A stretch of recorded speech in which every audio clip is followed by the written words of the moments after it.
Volvemos ahora a hablar de la Asamblea General de Naciones Unidas para escuchar otros discursos, otras voces, o por lo menos comentar que hubo otros discursos y otras voces. Efectivamente, y algunos realmente muy importantes, como el presidente de Irán, Rouhani, que por supuesto criticó la política de Estados Unidos y de las grandes potencias occidentales en el Medio Oriente, porque dijo que son las que han generado el extremismo. Porque hay una contradicción que le hemos planteado en más de una oportunidad. Estados Unidos, el Reino Unido, Francia plantean la necesidad de intervenir en Irak y en Siria, pero no incluyen a Irán porque lo consideran un enemigo, porque están enfrentados con Irán, siendo que Irán es quien más ha sufrido y combatido a estos grupos. El problema está que en el medio está Siria, y el gobierno de Siria y el gobierno de Irán tienen una excelente relación. Pero hay que recordar que cuando surgieron los talibán en Afganistán, justamente los iraníes fueron los principales opositores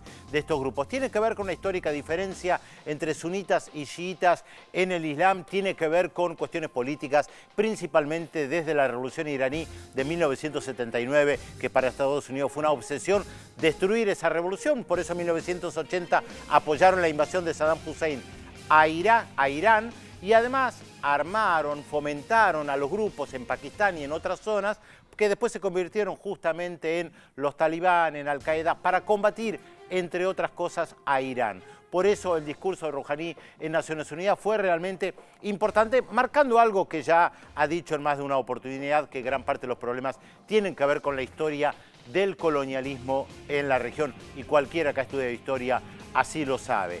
De todas maneras, algunos discursos latinoamericanos que a mí por lo menos me llamaron la atención hoy. Por ejemplo, el presidente de Haití, que planteó el tema de la ocupación de Naciones Unidas en su territorio en Haití, la famosa MINUSTA. Él dijo: Haití es uno de los países más seguros y hay que llevar gradualmente a que las tropas de Naciones Unidas se retiren de mi país. Y por otra parte, de la pequeña isla de Dominica, el primer ministro Roosevelt Skerrit, que tuvo también un discurso muy interesante y, entre otras cosas, subrayó algo que muchos mandatarios han hecho en estos últimos días en la Asamblea General de Naciones Unidas. Condenó el bloqueo de los Estados Unidos a Cuba. Lo que dijo Skerrit lo han dicho muchos: 55 años de bloqueo ya es demasiado. Y cuando uno piensa en demasiado, no puede dejar de mencionar, por supuesto, la cuestión palestina y el discurso del presidente palestino Mahmoud Abbas, que también habló de demasiado tiempo de ocupación. Vamos a escuchar un fragmento de lo que dijo el presidente palestino hoy en Naciones Unidas.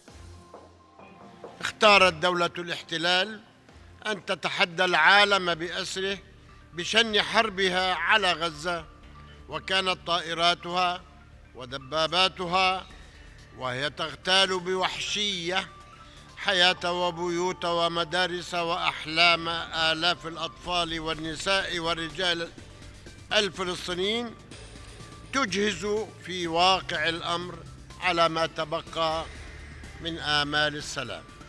السيدات والسادة، باسم فلسطين وشعبها أؤكد هنا اليوم: لن ننسى ولن نغفر ولن نسمح بأن يفلت مجرمو الحرب من العقاب.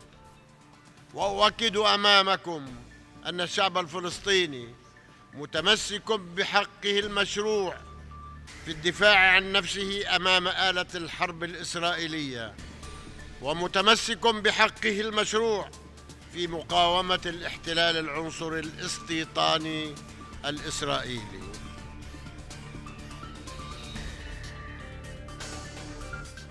También dijo que es demasiado, ya casi 50 años de la ocupación israelí de Cisjordania y la Franja de Gaza. Dijo además que es imposible retomar las negociaciones con el gobierno de Israel, que en la Franja de Gaza se realizó un genocidio, que hay que finalizar con la ocupación, que llegó la hora de la independencia de Palestina y que los pueblos palestinos viven en situaciones de guetos y apartheid. La reacción israelí, por supuesto, no se hizo esperar. Voceros del gobierno israelí dijeron que lo que decía el presidente palestino era una sarta de mentiras, y el canciller Lieberman dijo: Abbas no es un hombre de paz.